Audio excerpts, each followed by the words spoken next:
What's going on, everyone? Welcome back. FantasyTeamAdvisors.com, bringing home the bacon MLB DFS video. It is Friday, TGIF. We have a full slate. We're going to break it down. If you've never been here before, buckle up. You're in for a treat, I hope. If you find this video helpful, hit the like button. We are trying to get to 10,000 YouTube subs by the start of the NFL season. I know we can do it. If we can do that, we're going to give away 2 lifetime passes worth $500 a piece to FantasyTeamAdvisors.com. That's FantasyTeamAdvisors.com. Same thing with Twitter. If we get 10,000 subs by the beginning of, what is that? It's like September 9th or something like that. So just about 2 months away, we will give away another 2 lifetime subscriptions. So if we can get to both of those, 4 people will win a lifetime. Other ways to win: be a subscriber, like this video, tell me who's going to hit a home run, what inning they're going to hit it in, and the distance traveled as a tiebreaker. And then, as you guys know, anytime a video gets 50 likes and you leave a positive comment and you're a subscriber, we throw your name into random.org, randomize it 3 times, and the winner receives a free week.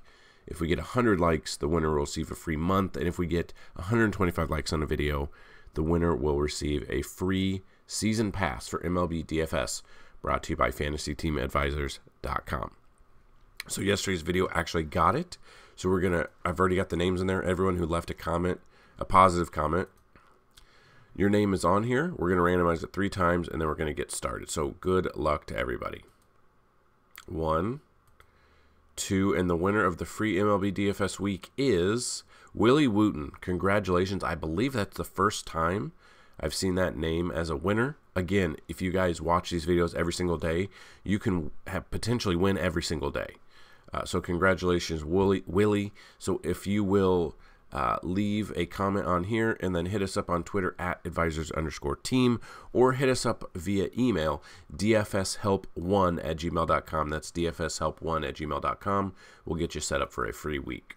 So we have a full slate. We have an early only, with 3 games. As of now, though, there isn't early only. There's all day slate for Fanduel.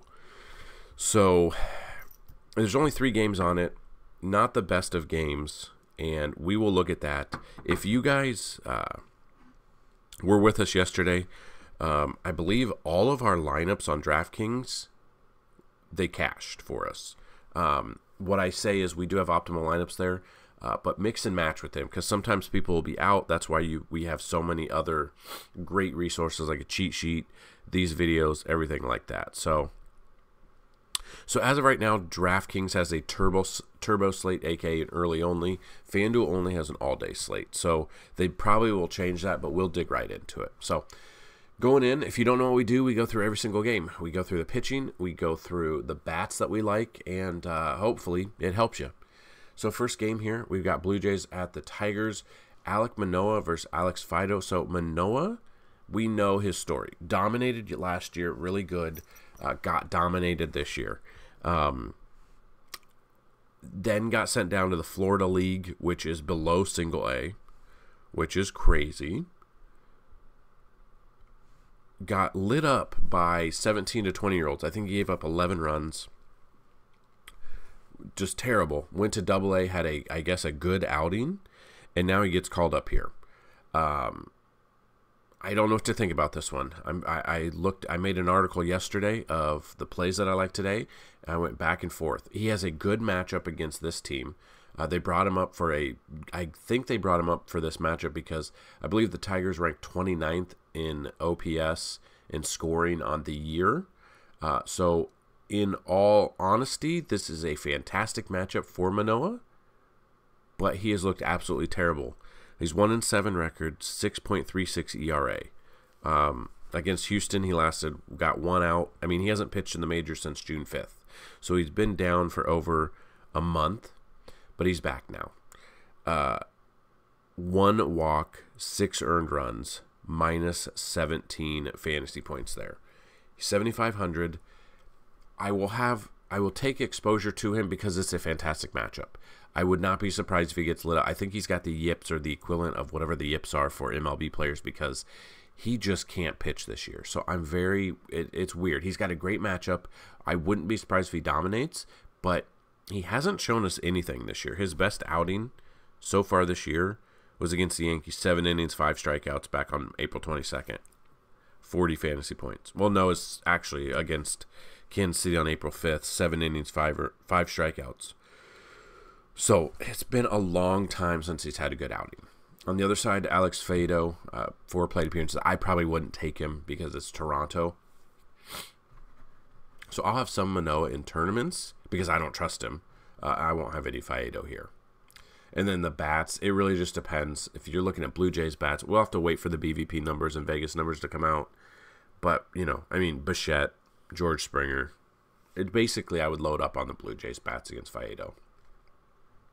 If you want to get crazy on the other hand, and you think Manoah's going to get lit up just like how the Tigers been pretty good the past couple of games. It's against Oakland, I get that.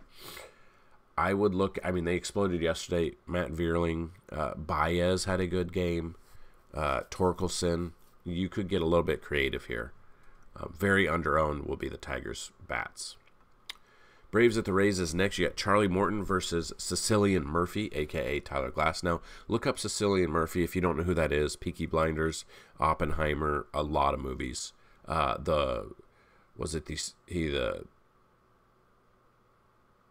he the Scarecrow in Batman? Whatever I think he was a Scarecrow. Tell me they're not twins. That's the question of the day. Look up Tyler Glasnow and look up Cecilian Murphy and tell me they are not the same person. I've never seen those two in the same room at the same time. Prove me wrong.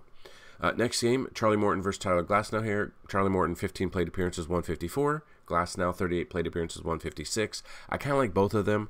I think Glasnow's your cash option. I think Charlie Morton's your tournament option because, again, Tampa Bay at home. I believe I think they just got swept. Let me check real quick.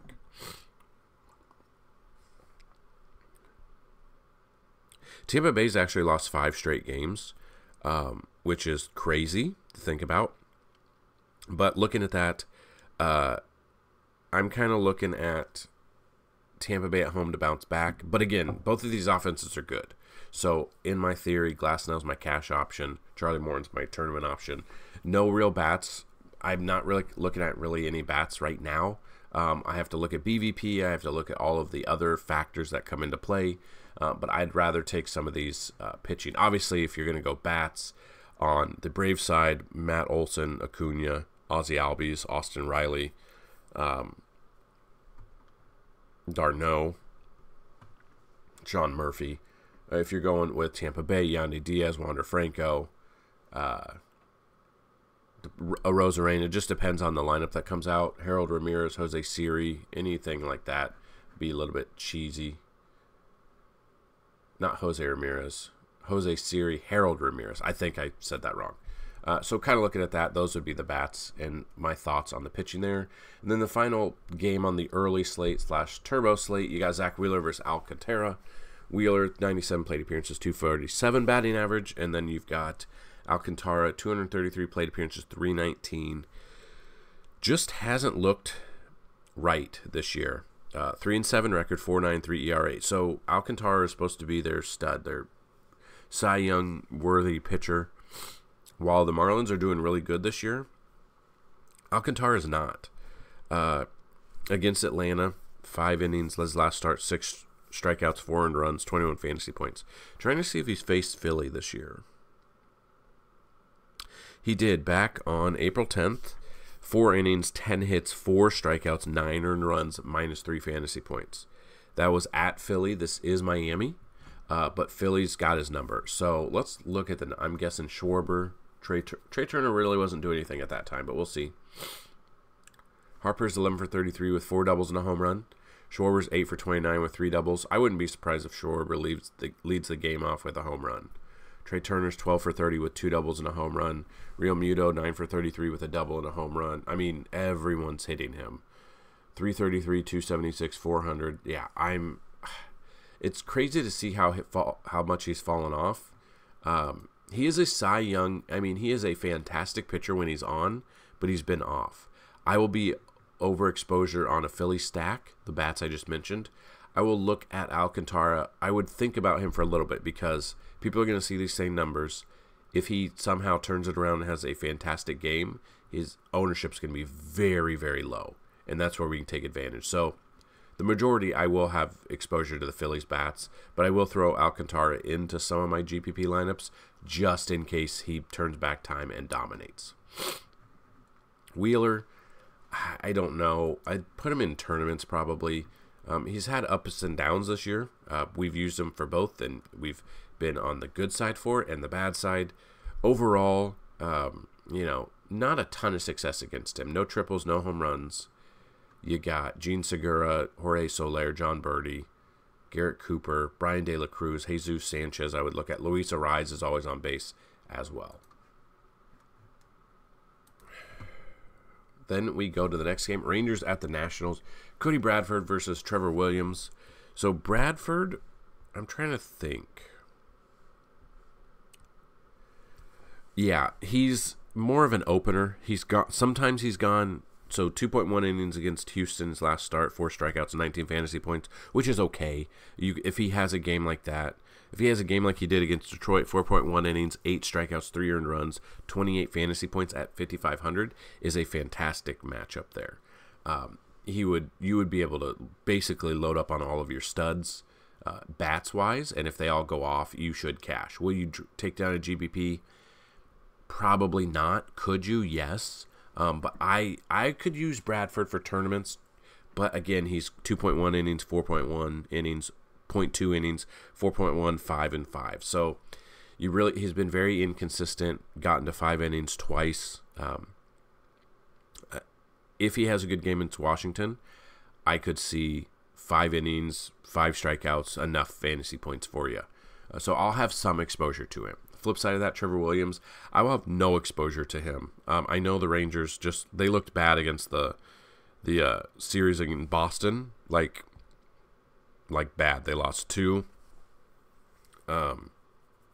When they scored, they didn't score very many. So looking at that, I probably would look at still a Texas stack against Trevor Williams. We've usually this year stacked against Trevor Williams, and it's worked completely. So in that mindset, I'm looking at Corey Seager at the top, would not be surprised. Via homers, Marcus Semien, Josh Young, Adolis Garcia, Leodis Taveras. You could find some cheaper options there. And then I won't have any exposure to Williams or the Nationals bats for sure. Okay, so the Cubs at the Yankees. You got Jameson Taillon versus Carlos Rodon. Rodon is making his debut for the Yankees. We've 3 months of just injuries and just terrible.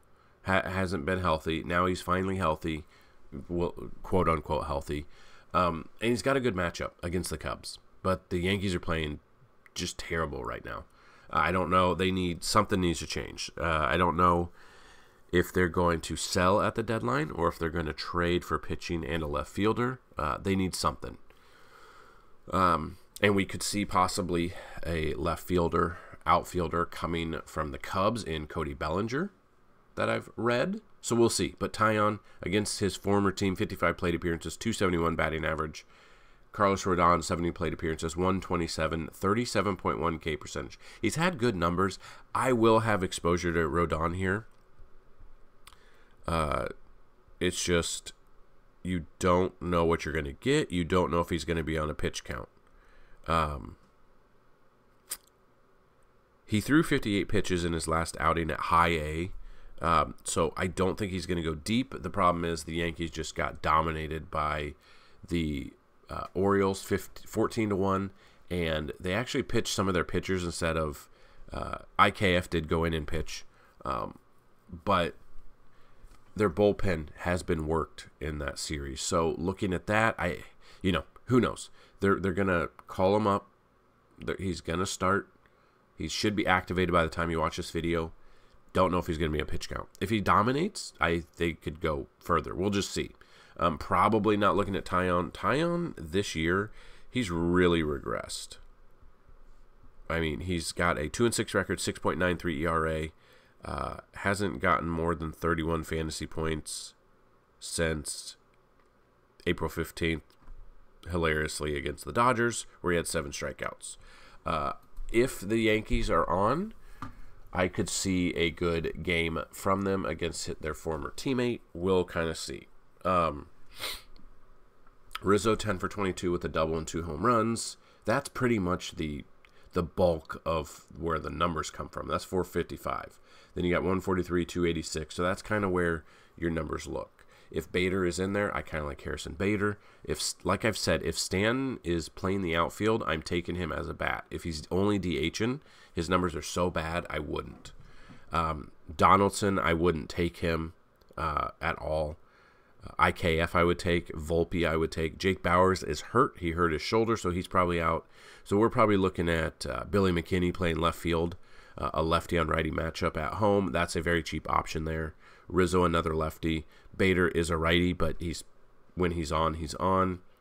Glaber, when he's on, he's on. I don't know the whole thought process of, does this team know what this pitcher pitches, since he pitched with them for multiple years?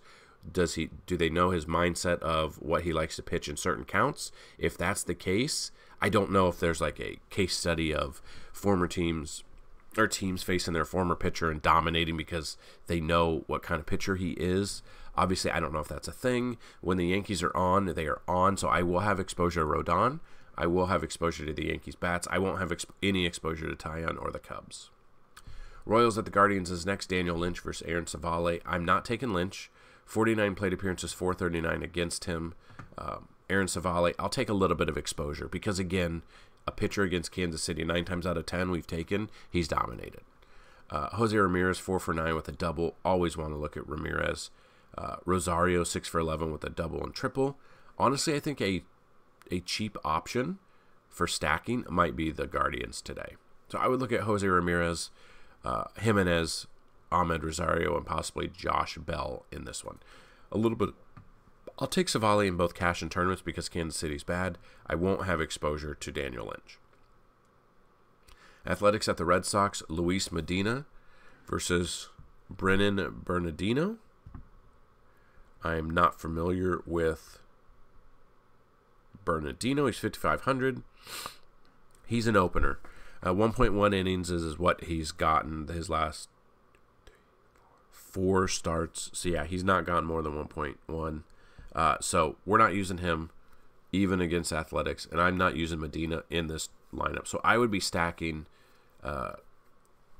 possibly looking at both of these offenses. It's kind of crazy because it is Fenway. But as of now, I'm not taking either of these pitchers. In the offenses, really, no one jumps out because kind of got to dig into the bullpen a little bit more. Got to look at the weather because he's going to go 1.1, and then it's just going to be bullpen the rest of the time. Or it's going to be a long reliever. So we kind of have to look at that. So same thing with Medina. I don't trust him, especially against Boston. Mariners at Houston. You've got Luis Castillo versus Hunter Brown. Castillo, 48 plate appearances, a 196 batting average, 31.3 K percentage. I do like Castillo here. I'm trying to see if he's faced Houston this year. He did back on May 5th, 7 innings, 5 strikeouts, but he gave up 4 earned runs and only got 24 fantasy points. So not a ton of success fantasy points wise, but Altuve's out, so that's a big, quote unquote, big bat that they're losing. Yordan Alvarez is out, so that's another huge bat that they're losing. That in that lineup, it is at home for Houston though, so you never know what's going to happen there. So I do like Castillo. I kind of like both of these pitchers. I think I'm probably leaning more towards tournaments for both, just because Castillo has good numbers here, but Houston's good. Kind of the same thing. Hunter Brown has good numbers against them in only 5 plate appearances. He's been very hit or miss for us when we've used him. Seattle's been very hit or miss as well. Either their offense really shows up and they have a good game, or they just lay down and the opposing pitcher has a good game. So probably taking both of these in tournaments. Do not trust them in cash, and no bats jump out right now. But again, that's why we have a cheat sheet. That's why you have the ballpark ratings. That's why we have the umpire factors. We have sports bets as well. All of that helps mold the lineups that we put out about 45 minutes before lock. Orioles at the Twins is next. Cole Irvin versus Bailey Ober. Irvin, 68 plate appearances, 258 batting average, only 10.3 K percentage though. And then Bailey Ober, 30 plate appearances, 138. I think a sneaky option is Bailey Ober today against the Orioles. I honestly kind of like a twin stack as well. So let's kind of look at what I'm looking at. So what players on the Twins have had success? Correa's 4 for 13 with a double and a home run. I don't mind him. Christian Vasquez is 6 for 10. Michael A. Taylor 2 for 9 with a double and triple. A cheaper option here, Byron Buxton, as long as he doesn't get hurt. Against the lefty, I'll take him. Donovan Solano is a cheap option there. So I'm probably looking at Correa, Vasquez, Solano, Buxton, but maybe just depends on what lineup comes out there. You never know what lineup the Twins are going to come with. And then I don't think they haven't really had success, but if you are going to take the Orioles, I mean, Gunnar Henderson just had a fantastic game against the Yankees on Thursday. Always look at Adley Rutschman there. Aaron Hicks is a cheaper option if he starts. Baltimore Aaron Hicks is 10 times the player that New York Yankees Aaron Hicks after 2019, basically. So those are cheap options you could look at there. You got Cowher as well, a cheap option. Or Cowser. You could be looking at. So, that being said, that's kind of my thought on this game. This next game, Cardinals at the White Sox, Jordan Montgomery versus Dylan Cease. Obviously, I would love Dylan Cease because the Cardinals' offense is bad, but I think I'll have exposure to both of these pitchers. Montgomery is only a tournament option for me because he is a lefty, and the White Sox do have Eloy and Lou Bob Jr., who they can hit lefties well. But I will have exposure to both of these pitchers. But I think Montgomery's my tournament option. I think Dylan Cease is my cash option here. Reds at the Brewers. Somehow, Andrew Abbott is the most expensive pitcher on this slate on DraftKings. I don't understand that. Yeah, I don't understand that. He's at 10,600. Wheeler is 10,200. So Andrew Abbott comes in. It's probably because he's coming off a really good game against San Diego where no one was using him except us. I said, if you watch the video back, 5 days ago or whatever, against San Diego, 7.2 innings, 12 strikeouts, only 1 earned run, 60 fantasy points. Now he gets a really good matchup against Milwaukee at home, or Milwaukee on the road. I don't mind him. He's faced them once before. His first start on June 5th, 6 innings, 6 strikeouts, 46 fantasy points. So his price is really up there, though. His price makes sense if he gets us 60 fantasy points. If he gets us less than that, I don't know if he's got enough value. So I'll have some exposure to him, but he's so high priced on FanDuel. Corbin Burns, on the other hand, 89 plate appearances, 127. He's had success against them. I think everyone's going to be riding the Reds train. I don't mind either of these pitchers. I think both are probably only tournament pitchers. But again, the Reds are so hot right now, everyone's going to be on them. Get you a little bit of Burns here, just because it will be very low owned. So if we look at his previous games, face Cincinnati, which is a pitcher's nightmare ballpark, 6 innings, 7 strikeouts, 3 earned runs, 34 fantasy points. And then trying to see if he's pitched. Nope. So that's the only time he pitched against them this year. He's had success in the past. So looking at that, I kind of like both of these pitchers for tournaments. I think you'll go low owned on Burns, and if he has a good game against the Reds again, we'll be over everybody else because they will be on the Reds 100%. Because Burns' ERA is very high this year. So that's my thought in this one. Again, bats that jump out, I would wait to see some numbers and stuff. So I'd rather take pitching than bats in this one. Pirates at the Diamondbacks. Rich Hill, I don't know how he's still pitching at the ripe old age of 87 years old. 45 plate appearances, 205 batting average. Against Zach Gallen, 57 plate appearances, 245. I love Gallen here. He is the picture of the video and the article for a reason. And he is the third highest priced pitcher on the slate. Comes in with a 10-3 record, 3.15 ERA, 120 strikeouts and 111 innings. Trying to see if he's faced Pittsburgh this year. He actually did face them on May 9th, 3.2 innings, 5 earned runs, 2 strikeouts. Not good. 2 fantasy points as well.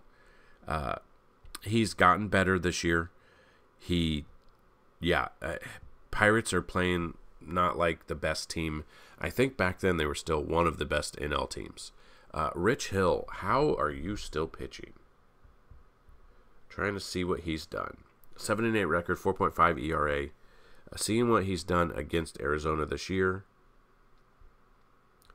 Has not faced them this year. So, Arizona, Corbin Carroll, he left the game again on Thursday. It sounds like it's good news. He could be in there, but I would still be looking at the bats in this one. So, I would be looking at Arizona as a stack. Ketel Marte, Gerardo Perdomo,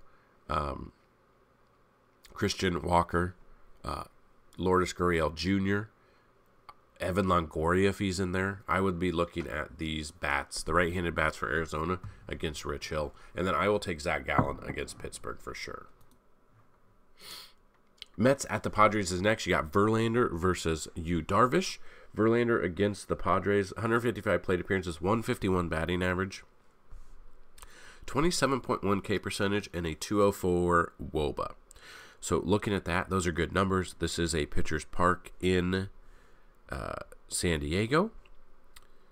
Verlander, trying to see if he's faced them this year. He has not faced them this year. Coming off a couple of good starts. Is old, though. Can get lit up. So this is one where, like, he's at the end of his career, basically. I would take him in tournaments. I don't trust him enough in cash. Kind of the same thing with Darvish. 134 plate appearances, 238 batting average. He's got good numbers. He's had success. We've used him this year. He's helped us. When the Mets are on, they can put up a ton of runs, but that is very few and far between. That's where my thought is. I'm liking both of these pitchers. I think, though, Verlander's more of your tournament option, and Darvish is more of your cash option.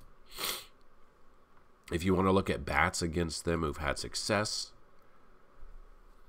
Odor, 7 for 41 with 2 home runs. I probably wouldn't use it. Machado, 7 for 30 with a double, triple, and a home run. I don't mind him. Bogarts against Verlander, 4 for 27 with 2 doubles. Gary Sanchez, 2 for 30. Probably wouldn't use him. Juan Soto, 2 for 9 with a double and home run. Don't mind him. Jake Cronenworth's never faced him before, but that's a good lefty matchup. Ha-Sung Kim, if you want to use him, he's a cheaper option as well. Flip side of that, if you want to look at the Mets bats that have had success against him, Lindor, 5 for 20 with a double. Marte, 8 for 20 with a double and a home run. Pete Alonso's he's there, 3 for 6 with a home run, so not much there. Same thing with McNeil. He's got a home run, but not much else going on there. So I don't mind some of these bats against Darvish, but I'd probably take Darvish over the Mets bats. Then we got the Angels at the Dodgers. Griffin Canning versus Tony Gonsolin. Probably not taking Canning at all. Maybe Gonsolin for tournaments, but again, I'm looking at Ohtani. If he's in, let's see if he's been ruled out or if he's in. I know he had that finger issue. Let's see. Nope, it was just it was a blister, so it shouldn't affect him batting, just possibly pitching. Hasn't done anything in a couple of games. Hasn't homered since July 2nd. I know that's a huge drought for him. Wouldn't be surprised if Ohtani gets back on that home run horse in this one. Probably not using either pitchers. I could see Griffin Canning for tournaments just because it's going against LA at home and no one is crazy enough to do that.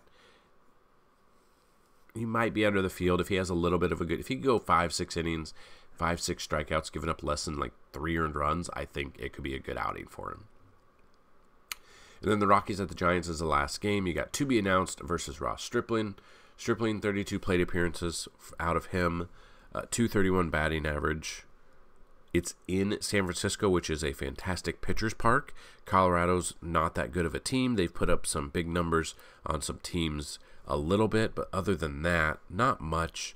So Stripling coming in. The problem is 2 innings his last start on Jill. So this is basically an opener.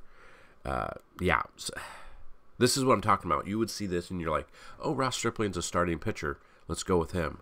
But no, he's probably not going more than 3 innings. He pitched July 2nd, 2 innings. June 28th, 3 innings. And then hadn't pitched since 5/17, 3.1 innings. So yeah, the most he's gone this year is 5. Yeah, I'm not using him. No bat, and again, I don't know what bats we would even use in this game. And it's so late that we have to wait, but I would definitely wait a little bit. Not taking Stripling. We'll see what pitcher Colorado throws out there. That'll help us with the Vegas numbers. That'll help us with the if we're going to use any San Francisco bats at all.